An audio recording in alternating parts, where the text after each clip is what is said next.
So here's the goal now.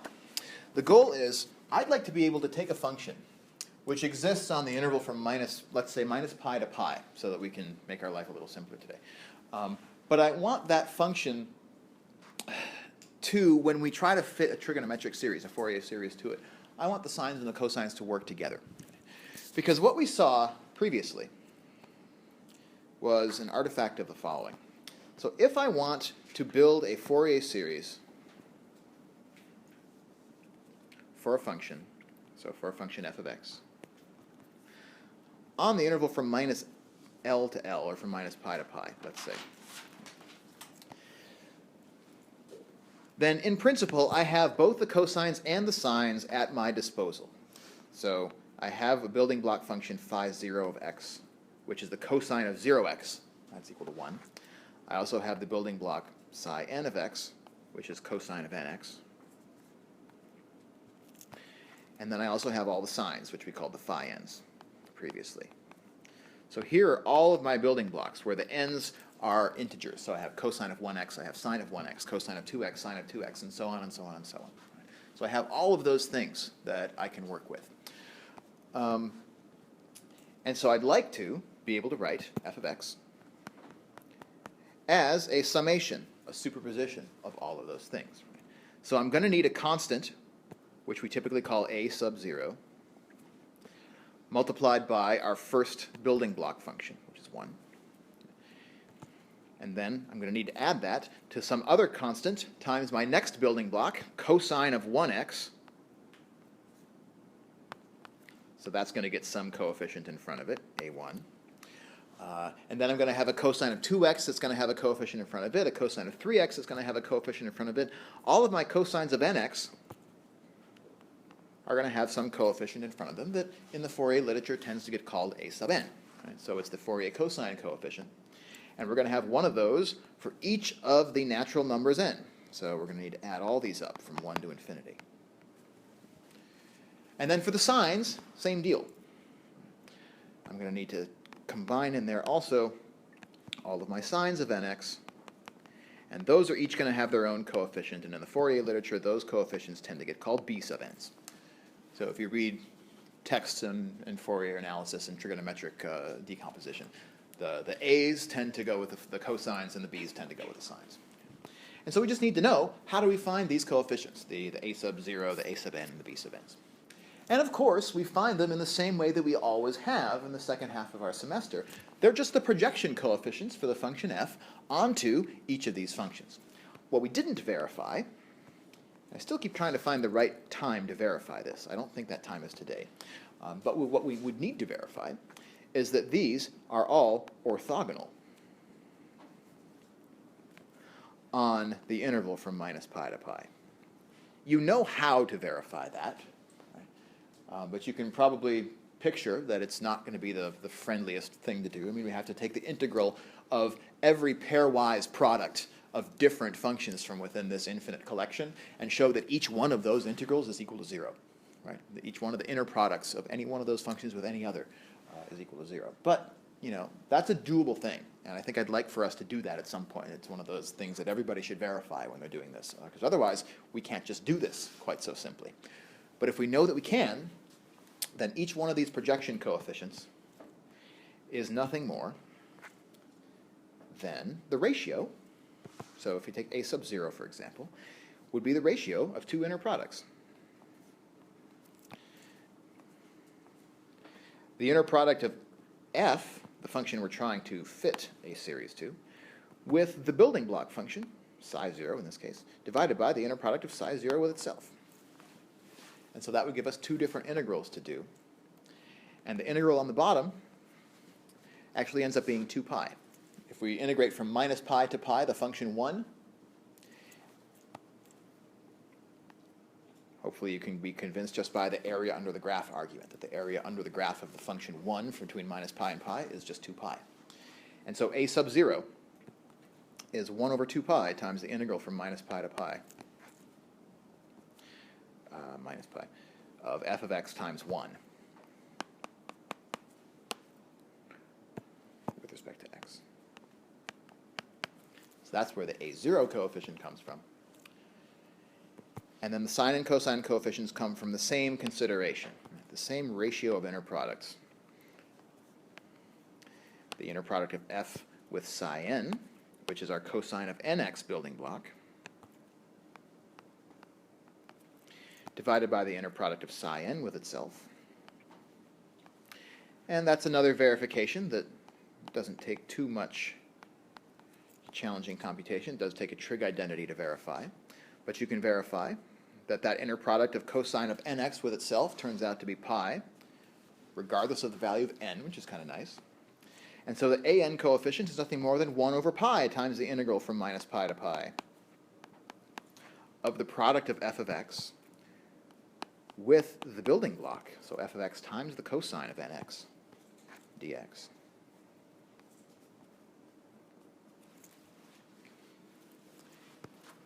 And then you can verify that the same type of thing happens for the sine. That tells us what the Bn coefficients, the Fourier sine coefficients, are.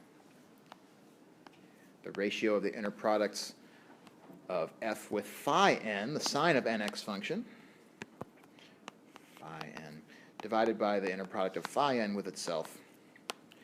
Wonder of wonders, the inner product of phi n with itself is the same as the inner product of the psi n's with themselves. Sine of nx and cosine of nx have the same norm, the same magnitude on the interval from minus pi to pi. It's equal to pi, well, square root of pi. And so then we have 1 over pi times the integral from minus pi to pi of f of x times the sine of nx dx. Sorry, I'm kind of squishing this in down at the bottom. Whew. Okay. So if you crack a textbook on Fourier series, Fourier analysis, you'll typically find these 3 formulas in a giant box somewhere, right? If we want to construct a Fourier series for a function on an interval from minus pi to pi, these integrals, once we compute them out, tell us what the coefficients in that Fourier series are.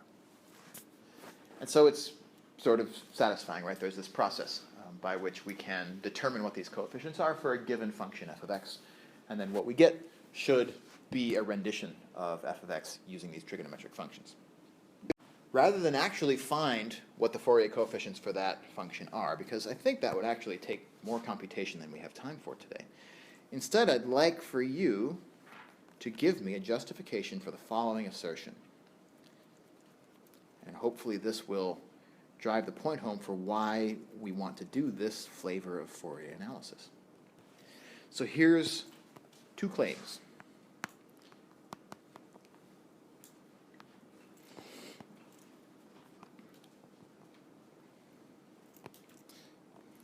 The first claim is that if our original function f of x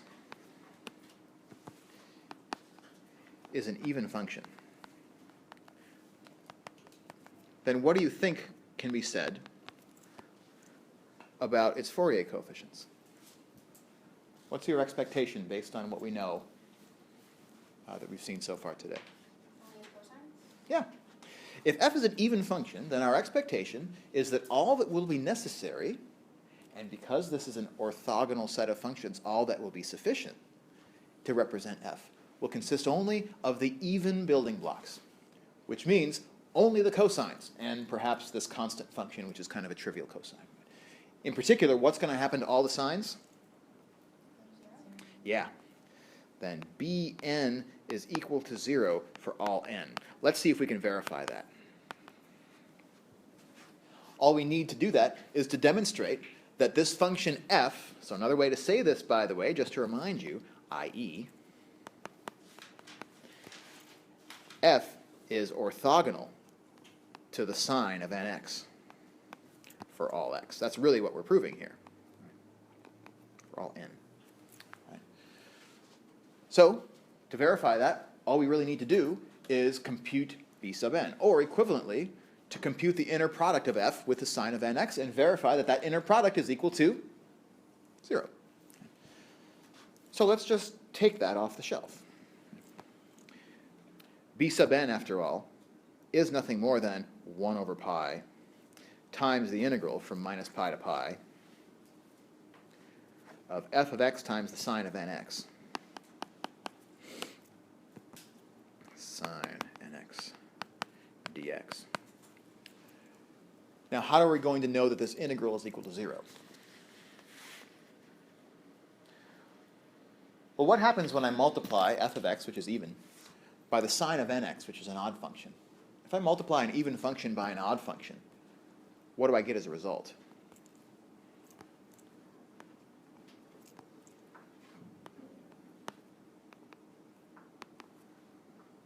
Imagine replacing x by minus x inside of this function.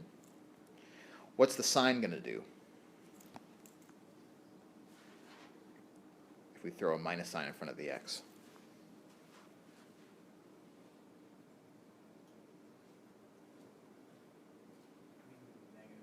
Yeah, if I throw a negative sign in front of the x, that negative is going to get spit out the front, because sine is an odd function, right? The sine of minus nx is minus the sine of nx.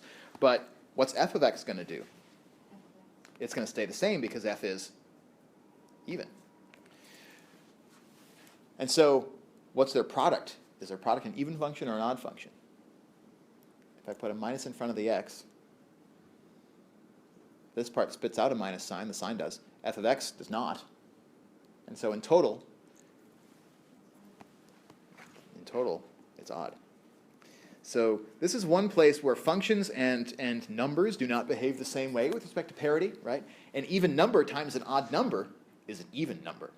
But an even function times an odd function is an odd function. That's something that's standard enough in algebra. You should check it in general that that's true if you doubt that. Okay. So the integrand here is an odd function. And I'm integrating that odd function from minus pi to pi. So what's going to happen?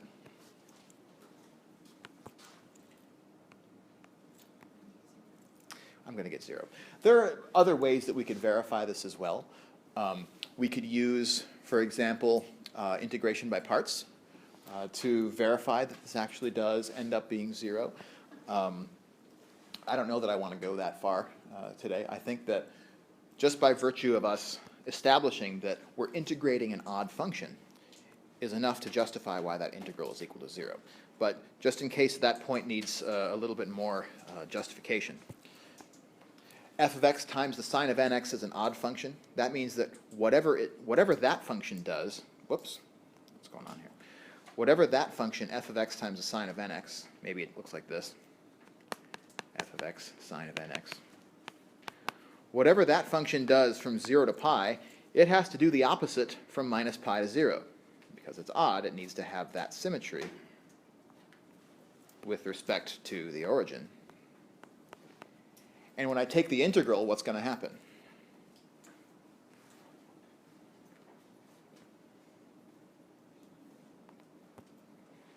When I take the integral, all of this area is going to count as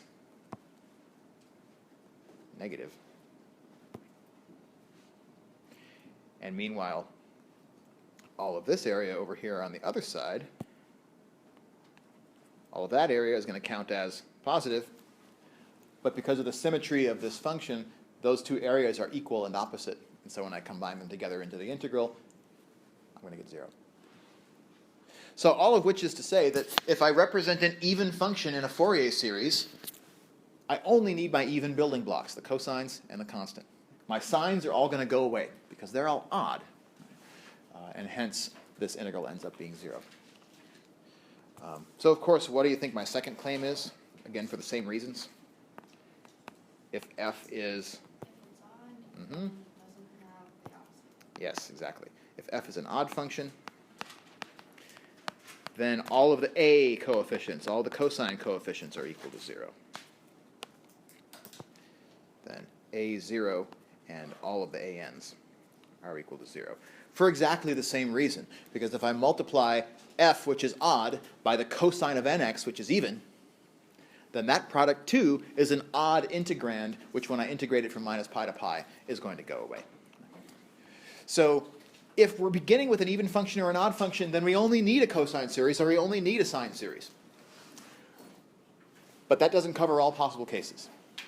Which means that if I have a function which is neither even nor odd, then both my cosine and my sine building blocks will be contributing non-zero coefficients into your Fourier series.